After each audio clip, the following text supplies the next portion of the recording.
dia sengaja Van biar dipanggil timnas. Oh, iya. Kalau nggak ada Vannya nggak ditangkap.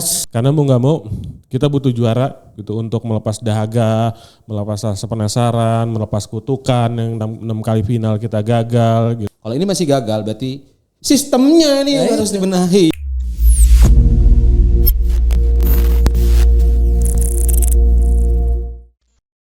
Selamat datang di Ruang Pandit X Aksi Reaksi Timnas Indonesia di Piala AFF 2026 bersama gue Yazid, Nguyen Van Hikam. Yenton Nikal. Oke, dan juga ada satu lagi. Irawan Koben. Aduh, ini dia sengaja Van biar dipanggil timnas. Oh, iya. Kalau nggak ada Vannya nggak ditangkap. Iya. Tapi dia guys, jadi ini adalah. Emang itu udah kenal namanya? Udah tadi. Oh iya. Iya, jadi nanti ini adalah program baru ya, maksudnya Ruang Pandit, jadi dibarengin sama live reaction. Kalau misalkan kalian nanti bisa mungkin nonton ini pas Ruang Pandit aja, kalian bisa nonton nih replaynya live reaction kami juga gitu. Jadi kalian bisa menyaksikan ada Ruang Pandit barengan sama live reaction gitu. Selama Piala AFF ya, selama Piala AFF. Dan hari ini pembahasan kita di awal adalah soal ini nih, kawan-kawanku semuanya. Ini kan kita dari 3 generasi yang berbeda ya. Oh iya. Dan ingatan kita tentang Piala AFF pasti berbeda semua gitu. Mungkin dari Mas Irawan dulu nih, generasi pertama. Mas, sebenarnya apa sih yang paling ikonik dan lu ingat soal Piala AFF? Yang ini sederhana aja ya, yang gak usah terlalu jelimet. Kalau yang dalam pandangan gue tentang Piala AFF ini adalah sebuah turnamen paling bergengsi yang diikutin timnas Indonesia pada masa-masa sejak 90-an gitu. Ketika itu timnas Indonesia enggak ngikutin turnamen-turnamen yang ya katakanlah kita sekarang udah main di Piala Asia rutin. Iya. Itu terus FIFA series. Iya gitu. Kalau Piala Asia ya kita beberapa kali juga tampil. Teman kan bukan hal yang rutin gitu kan.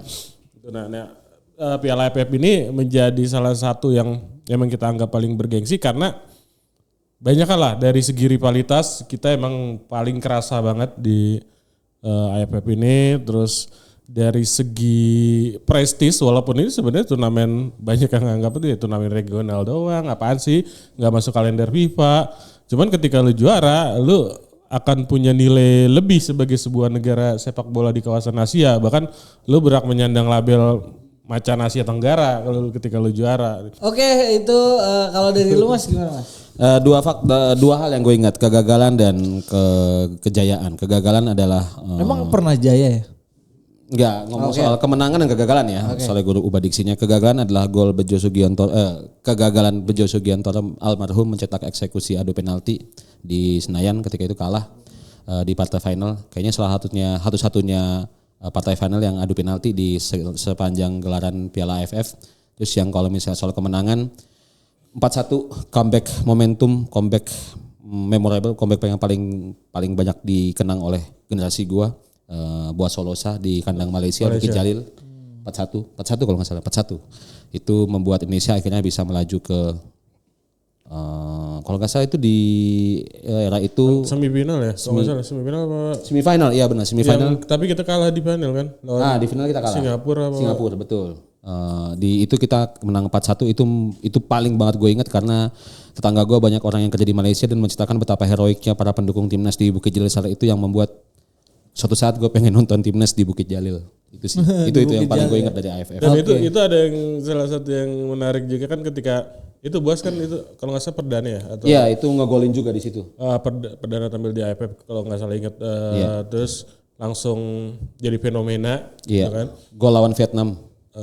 Terus pas kita kalah di kandang sendiri dari Malaysia. Iya, di semifinal leg pertama kita kalah di kandang sendiri kan. Terus itu mereka udah begitu jemawanya gitu dengan kemenangan di kandang kita. Terus tapi Hamka Hamzah yang sebegitu tengil udah dari dulu kan. Iya. Sempat nyindir entah salah satu pemain atau apa gitu.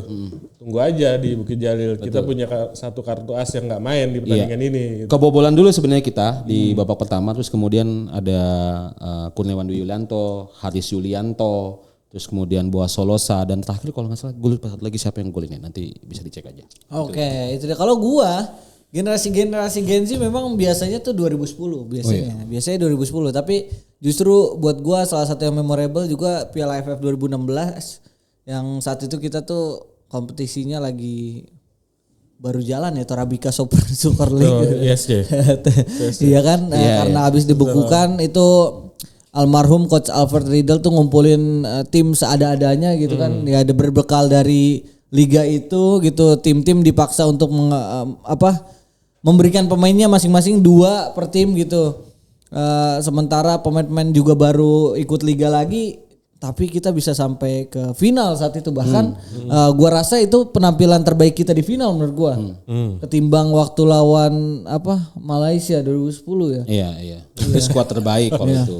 Kalau bandingin sama Malaysia dianggap. Ya maksudnya waktu itu kita itu bagus banget gitu mainnya gitu. Oke. Di situ kalau nggak salah zamannya Lerby Eliandri ya kan. Boas, Kapten Boas. Berarti kalau lu tadi Boas baru debut, nah di situ Boas udah kapten tuh nomor 7 Boas. Ada penampilannya heroik dari Lili Pali juga saat itu. Prime-nya Lili Pali yang selalu kita ingat gol lawan Vietnam. Jadi menurut gua 2016 dengan segala macam drama yang mereka bawa sebelum tampil di AFF, kemudian pas tampil mereka sangat heroik walaupun akhirnya kalah gitu. Itu tetap memorable sih buat gua karena 2010 tuh terlalu menyakitkan untuk diingat anjing. Kalau gol terbaik dalam ingatan Piala AFF.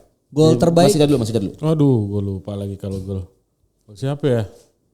Iya kalau terbaik. Lupa ya. gua. Gol. Kalau terbaik gua paling susah nginget gol. Kalau gua 1.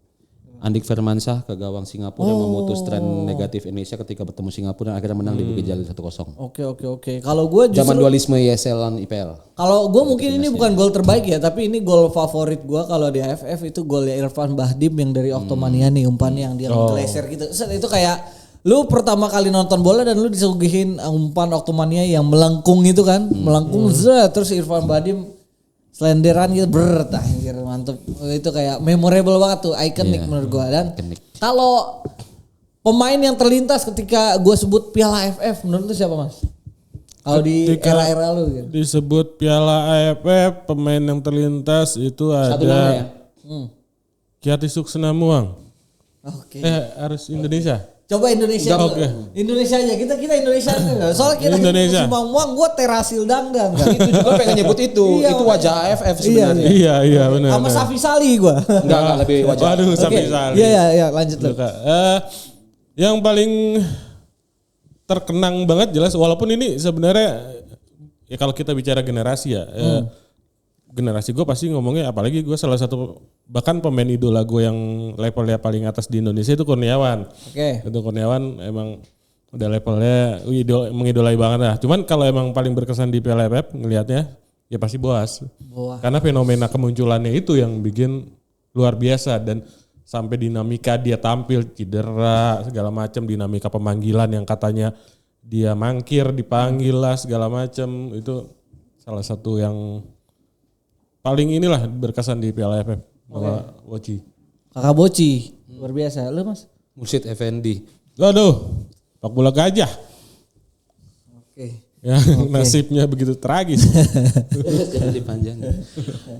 Ini pemain bukan top kan, pemain yang paling terkenang kan? Ya enggak apa-apa ya, yang terkenang buat lu. Mursyid Effendi. Enggak harus. Karena Persebaya kan? Selain itu karena banyak hal yang dilakukan demi bangsa ini. Ya. Waduh. Defense, tenang. Ada play-doh dari gua kok. Play-doh dari gua. Kalau gua, aduh sorry banget nih gua harus nyebutin 2. Christian Erloko Gonzalez. Pak Badim lagi.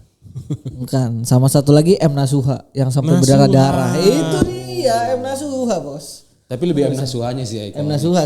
Cuman Erloko juga ikonik saat itu karena kalau nggak salah itu naturalisasi pertama juga ya di era itu ya. Ya kan Erloko gol di lawan Filipina. Iya double gol, leg pertama golin, leg kedua golin. Jadi di kandang tandang ya, walaupun mainnya dua-duanya di GBK. Di GBK. Itu aneh juga ya. AFF zaman dulu sebenarnya udah aneh ya. Ya karena janggal banget. Kandangnya Filipina emang belum layak. Iya. Tapi ya itu menurut gua Christian Erloko Gonzalez zaman dulu ya naturalisasi pertama kita, terus langsung box gitu kan. Ya. Itu juga dia kan naturalisasinya bukan karena keturunan kan, karena dia tinggal di Indonesia. Menetap. Iya, karena 5 tahun beruntun ya. 5 tahun beruntun dia tampil luar biasa di Liga Indonesia bersama Persib, PSM, itu Persik Kediri. Guru spiritualnya orang Gresik tuh. Oh iya. Cek aja nanti. Dari Gresik. Iya, guru spiritual. Dari Gunung Kawi gitu. Gue pakai diksi yang guru spiritual ya, Mas. Iya, tapi Gonzales ya luar biasa ya era itu, terus sama M Nasuha. Yang kita ingat, yang paling gue ingat tentunya dari M Nasuha, perjuangan dia sampai berdarah-darah gitu. Bahkan ketika final, pemain-pemain lain tuh gue ngeliatnya kayak setengah-setengah gitu. Gue nggak tahu, maksudnya kayak setengah-setengah aja gitu. Capek mungkin capek karena sepanjang turnamen. Cuman M Nasuha gue ngeliatnya memang masih pure 100% kemampuan dia tunjukkan di laga final utamanya, dan gue sangat ikonik banget. Kayaknya orang-orang juga pasti langsung ingat gitu, M Nasuha gitu. Gitu. Walaupun di 2010 memang banyak orang-orang ikonik ya gitu ya. Ridwan, Arif Suyono, Keceng, Zulkifli Syukur segala macam. Jadi Marcus Horizon juga kan era itu terkenalnya kan di situ ya. Betul. Iya kan. Kenapa terkenalnya? Bukan senterin aja sih. Bagus senterin ya. Iya. Senterin Upin Ipin. Kan dulu meme-nya Upin Ipin. Iya. Upin Ipin di ya gitulah. Dan maksudnya BP juga kayaknya pas ditanya gol ikonik waktu di timnas, dia nggak merasa ada punya gol yang ikonik katanya. Piala Asia sih kalau BP itu di Piala Asia. Piala Asia. Karena di AFF tuh kayaknya kurang ya BP ya. BP 2010 kan dia golinnya dari penalti aja tuh 2. Emang nggak BP masa-masanya tuh bukan di Piala AFF lebihnya. Piala AFF tuh nama-nama kayak Ilham Jaya Kusuma, Gendut Doni gitu. Tapi terakhir nih karena masih ada beberapa menit, kita prediksi dan harapan lu di AFF tahun ini lah, Mas. Kalau redaksi nih, jawaban masih ada jawaban redaksi. Kalau prediksi jujur gue belum 100% yakin Indonesia bisa juara. Di atas kertas ya? Di atas kertas, walaupun ya gue butuh, kan John Hetman ini belum terlalu lama ya, kita ngeliat beberapa pertandingan dia sebelumnya. Oke, ada sisi positif yang kita ambil dari permainan tim asuhannya John Hetman. Tapi ketika kita bicara tentang persaingan di kancah Asia Tenggara, ini kan pasti kita nggak cuma bicara teknis gitu, banyak hal-hal non teknis juga yang berbicara di situ gitu, termasuk psikologis terutama. Dan ini yang harus kita lihat, apalagi banyak pemain yang belum merasakan benar atmosfer Piala AFF. Makanya ketika teman-teman di luar sana bilang AFF ini nggak ada prestisnya sama sekali, bla bla bla segala macam, udah levelnya udah tarkam lah. Ya kalau dari segi ya benar di atas kertas, dari segi level kompetisi dan lain sebagainya memang segitu. Cuman kalau sisi lain dari Piala AFF ini yang benar-benar bikin mereka ini punya nilai gitu. Nah, makanya gue butuh ngelihat seenggaknya pertandingan lawan Kamboja, lawan Timor Leste permainannya kayak gimana, terus nanti lawan Vietnam kayak gimana. Kalau lawan Vietnam bisa menunjukkan oke lah nggak perlu menang misalnya katakanlah seri, tapi harapannya menang gitu. Amin. Walaupun katakanlah seri tapi permainannya cukup oke, optimisme bisa di situ. Cuman tetap buat gue untuk juara itu menjadi target utama, karena mau nggak mau kita butuh juara gitu untuk melepas dahaga, melepas rasa penasaran, melepas kutukan yang 6 kali final kita gagal gitu. Walaupun ini levelnya cuman level quote on quote Piala Ciki, Tarkam, tapi seenggaknya lu juara dulu lah. Setelah itu lu mau ngomong apa, mau kita Piala Dunia, mau apa terserah lah. Yang penting juara dulu ngerasain. Itu dia, itu udah keredaksian ya. Iya itu udah sikap redaksi ya, udah sikap pandit football ya. Tapi ya memang sepakat lah, karena kita nggak bisa serta merta ngatain ini Piala Ciki, ecek-ecek, padahal kita belum pernah juara gitu kan. Tapi logikanya di mana? Toppingnya aja ya. Oke. Mereka yang sudah berjuang di lapangan, baik pun ofisial ataupun pelatih, pasti akan berjuang maksimal. Tapi jangan lupa kalau misalnya kita gagal di kali ini jadi kritikan tajam buat PSSI ya, karena ini semua cara sudah dilakukan. Pakai cara instan pun dengan memilih pemain desperate juga sudah dilakukan, kan kayak gitu kan ya. Kalau ini masih gagal berarti sistemnya nih yang harus dibenahi. Dari awal kita cuma pakai 2 naturalisasi, 1 naturalisasi, sekarang hampir 1 tim. Karena satu cara yang belum pernah kita coba adalah sistem yang baik. Itu aja. Kalau misalnya ini gagal, ya udah itu dicoba, mau nggak mau sistem yang baik. Itu dia. Dan lagi pula kita tuh memang harus, kita tuh ada di AFF kan, Konfederasi AFF ya, kita harus terus meramaikan lah Piala AFF ya, mau nggak mau lah, karena di Arab sana semenanjung Arab Liga Arab ya akan dirame juga kan mereka kan. Liga Arab juga rame gitu. Di Eropa Nation League juga ya rame mereka gitu. Iya. Oke lah, FIFA udah menyiapkan ASEAN FIFA ASEAN Cup. FIFA ASEAN Cup gitu untuk quote on quote untuk menyaingi Piala AFF tuh. Piala AFF ini pada akhirnya akan tetap menjadi sebuah turnamen tradisional yang secara emosi tuh benar-benar menguras banget karena gue benar-benar sangat mengapresiasi teman-teman supporter yang dari zaman-zaman dulu 90-an, 2000-an mereka away day, mereka menangis-nangis di Bukit Jalil segala macam gitu. Mereka butuh sebuah oase gitu, sebuah pelepas dahaga gitu atas perjuangan-perjuangan yang udah dilakukan. Makanya sekarang kan generasi sekarang mungkin ngelihatnya timnas udah jago gitu, apalagi yang baru-baru ngikutin timnas udah jago. Dari dulu jago kok.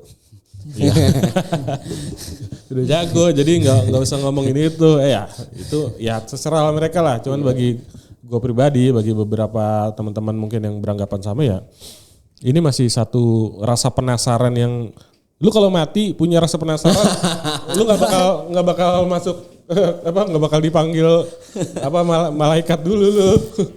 Jangan mati kalau belum tahu ending One Piece, maka jangan mati sebelum lihat timnas angkat piala. Timnas angkat piala AFF itu dia. Itu dia guys, episode membahas seputar Piala AFF yang akan hadir juga kita menemani kalian sepanjang Piala AFF 2026 dengan Ruang Pandit dan juga aksi reaksi. Saksikan terus di YouTube Pandit Football. Sampai jumpa di episode berikutnya. Saatnya juara. Saatnya juara. Let's go. Let's go. Saatnya juara.